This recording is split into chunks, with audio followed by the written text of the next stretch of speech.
यथार्थ मोक्ष।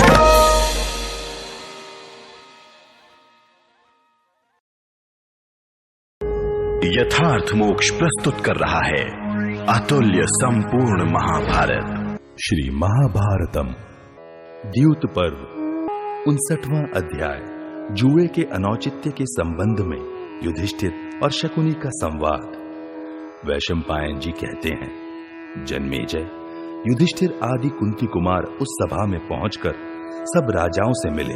अवस्था क्रम के अनुसार समस्त पूजनीय राजाओं का बारी बारी से सम्मान करके सबसे मिलने जुलने के पश्चात वे यथा योग्य सुंदर रमणीय गलीचों से युक्त विचित्र आसनों पर बैठे। उनके एवं सब नरेशों के बैठ जाने पर वहां सुबल कुमार शकुनी ने युधिष्ठिर से कहा। शकुनी बोला, महाराज युधिष्ठिर, सभा में पासे फेंकने वाला वस्त्र बिछा दिया गया है। सब आप ही की प्रतीक्षा कर रहे हैं। अब पासे फेंककर जुआ खेलने का अवसर मिलना चाहिए। युधिष्ठिर ने कहा, राजन, जुआ तो एक प्रकार का छल है तथा पाप का कारण है। इसमें न तो क्षत्रियोचित पराक्रम दिखाया जा सकता है और न इसकी कोई निश्चित नीति ही है। फिर तुम द्यूत की प्रशंसा क्यों करते हो? शकुने, जुआरियों का छल कपट में ही सम्मान होता है। सज्जन पुरुष वैसे सम्मान की प्रशंसा नहीं करते। अतः तुम क्रूर मनुष्य की भांति अनुचित मार्ग से हमें जीतने की चेष्टा न करो। शकुनी बोला, जिस अंक पर पासा पड़ता है उसे जो पहले ही समझ लेता है, जो शठता का प्रतिकार करना जानता है एवं पासे फेंकने आदि समस्त व्यापारों में उत्साह पूर्वक लगा रहता है, तथा जो परम बुद्धिमान पुरुष द्यूत क्रीड़ा विषयक सब बातों की जानकारी रखता है, वही जुए का असली खिलाड़ी है। वह द्यूत क्रीड़ा में दूसरों की सारी शठता पूर्ण चेष्टाओं को सह लेता है। कुंती नंदन, यदि पासा विपरीत पड़ जाए तो हम खिलाड़ियों में से एक पक्ष को पराजित कर सकता है। अतः जय पराजय दैवाधीन पासों के ही आश्रित है। उसी से पराजय रूप दोष की प्राप्ति होती है। हारने की शंका तो हमें भी है, फिर भी हम खेलते हैं। अतः भूमिपाल, आप शंका न कीजिए, दांव लगाइए, अब विलंब न कीजिए।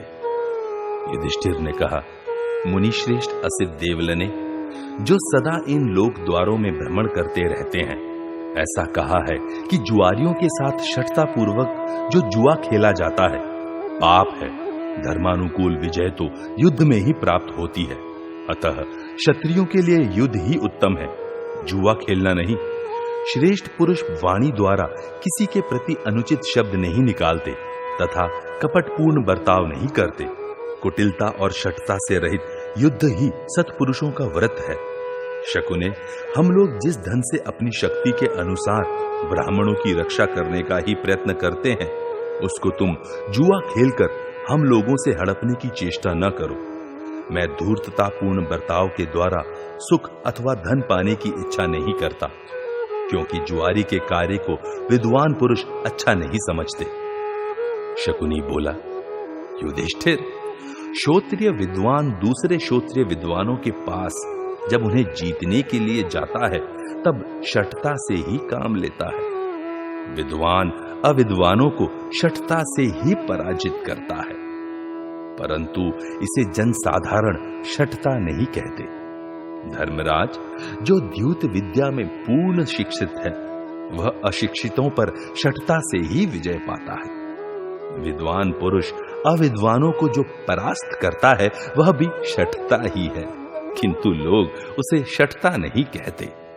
धर्मराज युधिष्ठिर, अस्त्र विद्या में निपुण योद्धा अनाड़ी को एवं बलिष्ठ पुरुष दुर्बल को शठता से ही जीतना चाहता है। इस प्रकार सब कार्यों में विद्वान पुरुष अविद्वानों को शठता से ही जीतते हैं, किंतु लोग उसे शठता नहीं कहते। इसी प्रकार यदि मेरे पास आकर यह मानते हैं कि आपके साथ शठता की जाएगी एवं यदि आपको भय मालूम होता है तो इस जुए के खेल से निवृत्त हो जाइए। युधिष्ठिर ने कहा, राजन, मैं बुलाने पर पीछे नहीं हटता, यह मेरा निश्चित व्रत है। दैव बलवान है, मैं दैव के वश में ही हूं। अच्छा, तो यहां जिन लोगों का जमाव हुआ है उनमें किसके साथ मुझे जुआ खेलना होगा? मेरे मुकाबले में बैठकर दूसरा कौन पुरुष दांव लगाएगा? इसका निश्चय हो जाए तो जुए का खेल प्रारंभ हो। दुर्योधन बोला, महाराज, दांव पर लगाने के लिए धन और रत्न तो मैं दूंगा, परंतु मेरी ओर से खेलेंगे ये मेरे मामा शकुनी। युधिष्ठिर ने कहा, दूसरे के लिए दूसरे का जुआ खेलना मुझे तो अनुचित ही प्रतीत होता है। विद्वान, इस बात को समझ लो, फिर इच्छा अनुसार जुए का खेल प्रारंभ हो। इस प्रकार श्री महाभारत सभा पर्व के अंतर्गत द्यूत पर्व में युधिष्ठिर शकुनी संवाद विषयक 59वां अध्याय पूरा हुआ। 60वां अध्याय द्यूत क्रीड़ा का आरंभ। वैशंपायन जी कहते हैं, राजन, जब जुए का खेल आरंभ होने लगा उस समय सब राजा लोग धृतराष्ट्र को आगे करके उस सभा में आए। भारत, भीष्म, द्रोण, कृप और परम बुद्धिमान विदुर, ये सब लोग असंतुष्ट चित्त से ही धृतराष्ट्र के पीछे पीछे वहां आए। सिंह के समान ग्रीवा वाले वे महातेजस्वी राजा लोग कहीं एक एक आसन पर दो दो तथा कहीं पृथक पृथक एक एक आसन पर एक ही व्यक्ति बैठे। इस प्रकार उन्होंने वहां रखे हुए बहुसंख्यक विचित्र सिंहासनों को ग्रहण किया। राजन, जैसे महाभाग देवताओं के एकत्र होने से स्वर्गलोक सुशोभित होता है, उसी प्रकार उन आगंतुक नरेशों से उस सभा की बड़ी शोभा हो रही थी। महाराज, वे सब के सब वेद वेत्ता एवं शूरवीर थे तथा उनके शरीर तेजोयुक्त थे। उनके बैठ जाने के अनंतर वहां सुहृदों की द्यूत क्रीड़ा आरंभ हुई। युधिष्ठिर ने कहा, राजन, यह समुद्र के आवर्त में उत्पन्न हुआ कांतिमान मणिरत्न बहुत बड़े मूल्य का है। मेरे हारों में यह सर्वोत्तम है तथा इस पर उत्तम सुवर्ण जड़ा गया है। राजन, मेरी ओर से यही धन दांव पर रखा गया है। इसके बदले में तुम्हारी ओर से कौन सा धन दांव पर रखा जाता है, जिस धन के द्वारा तुम मेरे साथ खेलना चाहते हो? दुर्योधन बोला, मेरे पास भी मणियां और बहुत सा धन है। मुझे अपने धन पर अहंकार नहीं है। आप इस जुए को जीतिए। वैशंपायन जी कहते हैं, जन्मेजय, तदनंतर पासे फेंकने की कला में अत्यंत निपुण शकुनी ने उन पासों को हाथ में लिया और उन्हें फेंककर युधिष्ठिर से कहा, लो, यह दांव मैंने जीता। इस प्रकार श्री महाभारत सभा पर्व के अंतर्गत द्यूत पर्व में द्यूतारंभ विषयक 60वां अध्याय पूरा हुआ। 61वां अध्याय जुए में शकुनी के छल से प्रत्येक दांव पर युधिष्ठिर की हार।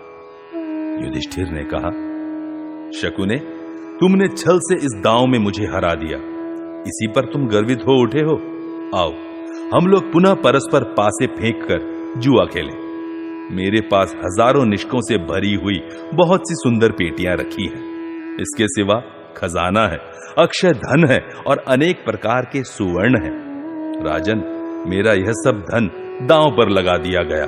मैं इसी के द्वारा तुम्हारे साथ खेलता हूं। वैशंपायन जी कहते हैं, जन्मेजय, यह सुनकर मर्यादा से कभी च्युत न होने वाले कौरवों के वंशधर एवं पांडु के ज्येष्ठ पुत्र राजा युधिष्ठिर से शकुनी ने फिर कहा, लो, ये दांव भी मैंने ही जीता। युधिष्ठिर ने कहा, यह जो परमानंद दायक राजरथ है, जो हम लोगों को यहां तक ले आया है, रथों में श्रेष्ठ जैत्र नामक पुण्यमय श्रेष्ठ रथ है। चलते समय इससे मेघ और समुद्र की गर्जना के समान गंभीर ध्वनि होती रहती है। यह अकेला ही 1000 रथों के समान है। इसके ऊपर बाघ का चमड़ा लगा हुआ है। यह अत्यंत सुदृढ़ है। इसके पहिए तथा अन्य आवश्यक सामग्री बहुत सुंदर है। यह परम शोभायमान रथ क्षुद्र घंटिकाओं से सजाया गया है। कुरर पक्षी की सी कांति वाले 8 अच्छे घोड़े जो समूचे राष्ट्र में सम्मानित हैं, इस रथ को वहन करते हैं। भूमि का स्पर्श करने वाला कोई भी प्राणी इन घोड़ों के सामने पड़ जाने पर बच नहीं सकता। राजन, इन घोड़ों सहित यह रथ मेरा धन है, जिसे दांव पर रखकर अब मैं तुम्हारे साथ जुआ खेलता हूं। वैशंपायन जी कहते हैं, जन्मेजय, यह सुनकर छल का आश्रय लेने वाले शकुनी ने पुनः पासे फेंके और जीत का निश्चय करके युधिष्ठिर से कहा, लो, ये भी जीत लिया। युधिष्ठिर ने कहा, मेरे पास 1 लाख तरुणी दासियां हैं जो सुवर्णमय मांगलिक आभूषण धारण करती हैं, जिनके हाथ में शंख की चूड़ियां, बाहों में भुजबंद, कंठ में निष्कों का हार तथा अन्य अंगों में भी सुंदर आभूषण हैं। बहुमूल्य हार उनकी शोभा बढ़ाते हैं। उनके वस्त्र बहुत ही सुंदर हैं। वे अपने शरीर में चंदन का लेप लगाती हैं, मणि और सुवर्ण धारण करती हैं तथा 64 कलाओं में निपुण हैं। नृत्य और गान में भी वे कुशल हैं। ये सब की सब मेरे आदेश से स्नातकों, मंत्रियों तथा राजाओं की सेवा परिचर्या करती हैं। राजन, यह मेरा धन है, जिसे दांव पर लगाकर मैं तुम्हारे साथ खेलता हूं। वैशंपायन जी कहते हैं, जन्मेजय, यह सुनकर कपटी शकुनी ने पुनः जीत का निश्चय करके पासे फेंके और युधिष्ठिर से कहा, यह दांव भी मैंने ही जीता। युधिष्ठिर ने कहा, दासियों की तरह ही मेरे यहां 1 लाख दास हैं। वे कार्यकुशल तथा अनुकूल रहने वाले हैं। उनके शरीर पर सदा सुंदर उत्तरीय वस्त्र सुशोभित होते हैं। वे चतुर, बुद्धिमान, संयमी और तरुण अवस्था वाले हैं। उनके कानों में कुंडल झिलमिलाते रहते हैं। वे हाथों में भोजन पात्र लिए दिन रात अतिथियों को भोजन परोसते रहते हैं। राजन, यह मेरा धन है, जिसे दांव पर लगाकर मैं तुम्हारे साथ खेलता हूं। वैशंपायन जी कहते हैं, जन्मेजय, यह सुनकर पुनः शठता का आश्रय लेने वाले शकुनी ने अपनी ही जीत का निश्चय करके युधिष्ठिर से कहा, लो, ये दांव भी मैंने जीत लिया। युधिष्ठिर ने कहा, सुबल कुमार, मेरे यहां 1000 मतवाले हाथी हैं, जिनके बांधने के रस्से सुवर्णमय हैं। वे सदा आभूषणों से विभूषित रहते हैं। उनके कपोल और मस्तक आदि अंगों पर कमल के चिन्ह बने हुए हैं। उनके गले में सोने के हार सुशोभित होते हैं। वे अच्छी तरह वश में किए हुए हैं और राजाओं की सवारी के काम में आते हैं। युद्ध में वे सब प्रकार के शब्द सहन करने वाले हैं। उनके दांत हलदंड के समान लंबे हैं और शरीर विशाल है। उनमें से प्रत्येक के 8-8 हथेलियां हैं। उनकी कांति नूतन मेघों की घटा के समान है। वे सब के सब बड़े बड़े नगरों को भी नाश कर देने की शक्ति रखते हैं। राजन, यह मेरा धन है, जिसे दांव पर लगाकर मैं तुम्हारे साथ खेलता हूं। वैशंपायन जी कहते हैं, जन्मेजय, ऐसी बातें कहते हुए कुंती पुत्र युधिष्ठिर से शकुनी ने हंसकर कहा, इस दांव को भी मैंने ही जीता। युधिष्ठिर ने कहा, मेरे पास उतने ही अर्थात 1000 रथ हैं, जिनकी ध्वजाओं में सोने के डंडे लगे हैं। उन रथों पर पताकाएं फहराती रहती हैं। उनमें सधे हुए घोड़े जोते जाते हैं और विचित्र युद्ध करने वाले रथी उनमें बैठते हैं। उन रथियों में से प्रत्येक को अधिक से अधिक 1000 स्वर्ण मुद्राएं तक वेतन में मिलती हैं। वे युद्ध कर रहे हों या न कर रहे हों, प्रत्येक मास में उन्हें यह वेतन प्राप्त होता रहता है। राजन, यह मेरा धन है, इसे दांव पर लगाकर मैं तुम्हारे साथ खेलता हूं। वैशंपायन जी कहते हैं, जन्मेजय, उनके ऐसा कहने पर वैरी दुरात्मा शकुनी ने युधिष्ठिर से कहा, लो, ये भी जीत लिया। युधिष्ठिर ने कहा, मेरे यहां तीतर पक्षी के समान विचित्र वर्ण वाले गंधर्व देश के घोड़े हैं। जो सोने के हार से विभूषित हैं। शत्रुदमन चित्ररथ गंधर्व ने युद्ध में पराजित एवं तिरस्कृत होने के पश्चात संतुष्ट हो गांडीवधारी अर्जुन को प्रेम पूर्वक वे घोड़े भेंट किए थे। राजन, यह मेरा धन है जिसे दांव पर लगाकर मैं तुम्हारे साथ खेलता हूं। वैशंपायन जी कहते हैं, जन्मेजय, यह सुनकर छल का आश्रय लेने वाले शकुनी ने पुनः अपनी ही जीत का निश्चय करके युधिष्ठिर से कहा, यह दांव भी मैंने ही जीता है। युधिष्ठिर ने कहा, मेरे पास 10,000 श्रेष्ठ रथ और छकड़े हैं जिनमें छोटे बड़े वाहन सदा जुटे ही रहते हैं। इसी प्रकार प्रत्येक वर्ण के हजारों चुने हुए योद्धा मेरे यहाँ एक साथ रहते हैं। वे सब के सब वीरोचित पराक्रम से संपन्न एवं शूरवीर हैं। उनकी संख्या 60,000 है। वे दूध पीते और शाली के चावल का भात खाकर रहते हैं। उन सब की छाती बहुत चौड़ी है। राजन, ये मेरा धन है जिसे दांव पर रखकर मैं तुम्हारे साथ खेलता हूं। वैशंपायन जी कहते हैं, जन्मेजय, यह सुनकर शठता के उपासक शकुनी ने पुनः युधिष्ठिर से पूर्ण निश्चय के साथ कहा, ये दांव भी मैंने ही जीता है। युधिष्ठिर ने कहा, मेरे पास तांबे और लोहे की 400 निधियां यानी खजाने से भरी हुई पेटियां हैं। प्रत्येक में 5-5 द्रोण विशुद्ध सोना भरा हुआ है। वह सारा सोना तपाकर शुद्ध किया हुआ है। उसकी कीमत आंकी नहीं जा सकती। भारत, ये मेरा धन है जिसे दांव पर रखकर मैं तुम्हारे साथ खेलता हूं। वैशंपायन जी कहते हैं, जन्मेजय, ऐसा सुनकर छल का आश्रय लेने वाले शकुनी ने पूर्ववत पूर्ण निश्चय के साथ युधिष्ठिर से कहा, ये दांव भी मैंने ही जीता है। इस प्रकार श्री महाभारत सभा पर्व के अंतर्गत द्यूत पर्व में द्यूत क्रीड़ा विषयक 61वां अध्याय पूरा हुआ। 62वां अध्याय धृतराष्ट्र को विदुर की चेतावनी। वैशंपायन जी कहते हैं, जन्मेजय, इस प्रकार जब सर्वस्व का अपहरण करने वाली वह भयानक द्यूत क्रीड़ा चल रही थी, उसी समय समस्त संशयों का निवारण करने वाले विदुर जी बोल उठे। विदुर जी ने कहा, भरत कुल तिलक महाराज धृतराष्ट्र, मरणासन रोगी को जैसे औषधि अच्छी नहीं लगती, उसी प्रकार आप लोगों को मेरी शास्त्र सम्मत बात भी अच्छी नहीं लगेगी। फिर भी मैं आपसे जो कुछ कह रहा हूं उसे अच्छी तरह सुनिए और समझिए। यह भरत वंश का विनाश करने वाला पापी दुर्योधन पहले जब गर्भ से बाहर निकला था, गीदड़ के समान जोर जोर से चिल्लाने लगा था। अतः यह निश्चय ही आप सब लोगों के विनाश का कारण बनेगा। राजन, दुर्योधन के रूप में आपके घर के भीतर एक गीदड़ निवास कर रहा है, परंतु आप मोहवश इस बात को समझ नहीं पाते। सुनिए, मैं आपको शुक्राचार्य की कही हुई नीति की बात बतलाता हूं। मधु बेचने वाला मनुष्य जब कहीं ऊंचे वृक्ष आदि पर मधु का छत्ता देख लेता है, तब वहां से गिरने की संभावना की ओर ध्यान नहीं देता। वह ऊंचे स्थान पर चढ़कर या तो मधु पाकर मग्न हो जाता है अथवा उस स्थान से नीचे गिर जाता है। वैसे ही यह दुर्योधन जुए के नशे में इतना उन्मत्त हो गया है कि मधुमत्त पुरुष की भांति अपने ऊपर आने वाले संकट को नहीं देखता। महारथी पांडवों के साथ वैर करके हमें पतन के गर्त में गिरकर मरना पड़ेगा, इस बात को समझ नहीं पा रहा है। महाप्राज्ञ, मुझे मालूम है कि भोजवंश के एक नरेश ने पूर्व काल में पूर्ववासियों के हित की इच्छा से अपने कुमार्गामी पुत्र का परित्याग कर दिया था। अंधकों, यादवों और भोजों ने मिलकर कंस को त्याग दिया तथा उन्हीं के आदेश से शत्रुघाती श्री कृष्ण ने उसको मार डाला। इस प्रकार उसके मारे जाने से समस्त बंधु बांधव सदा के लिए सुखी हो गए हैं।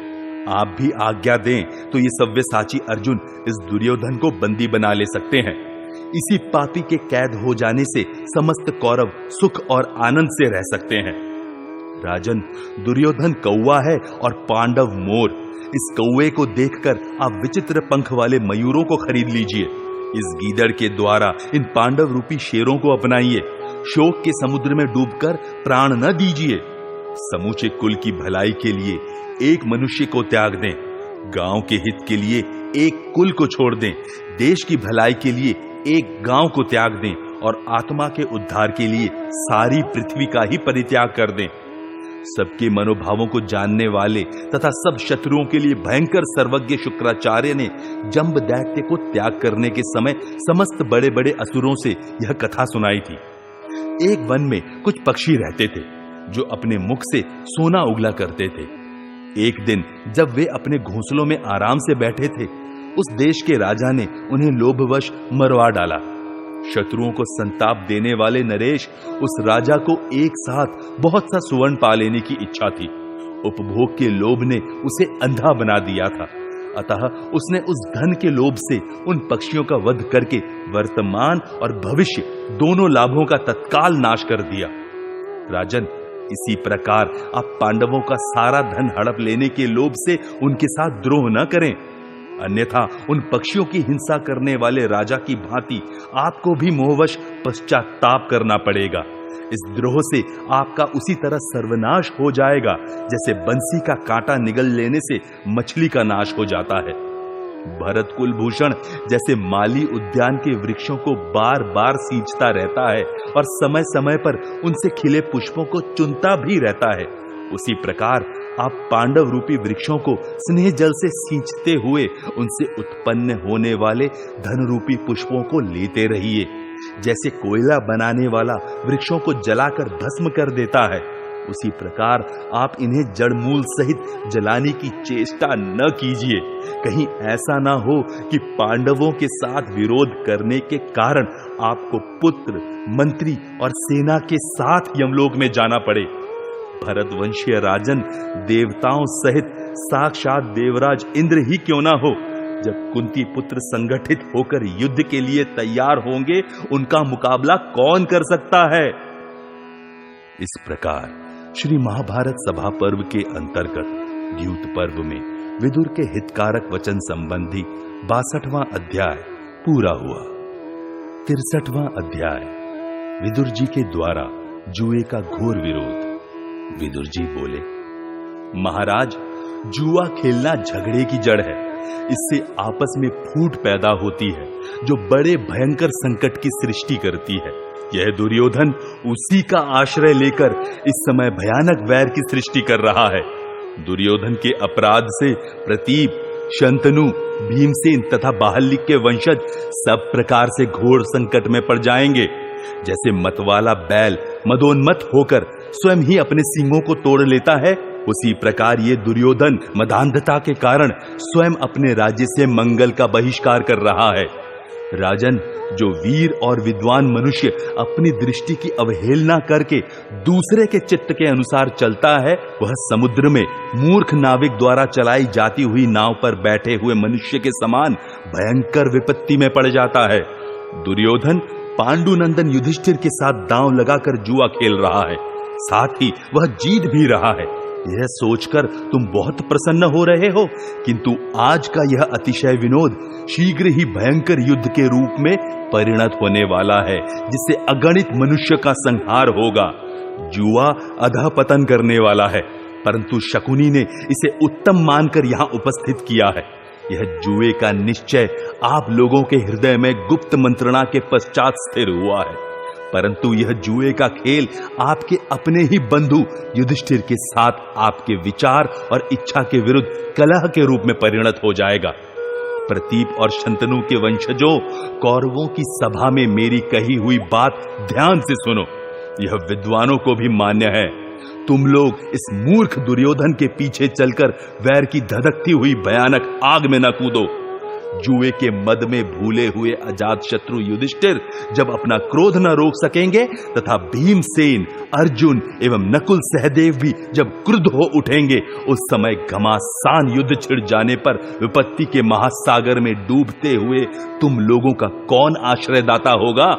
महाराज, आप जुए से पहले भी मन से जितना धन चाहते उतना धन पा सकते थे। यदि अत्यंत धनवान पांडवों को आपने जुए के द्वारा जीत ही लिया तो इससे आपका क्या होगा।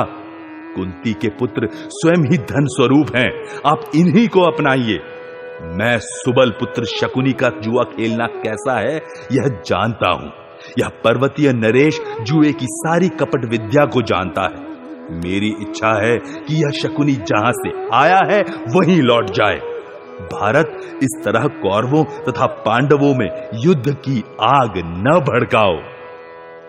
इस प्रकार श्री महाभारत सभा पर्व के अंतर्गत द्यूत पर्व में विदुर वाक्य विषयक 63वां अध्याय पूरा हुआ।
यथार्थ मोक्ष।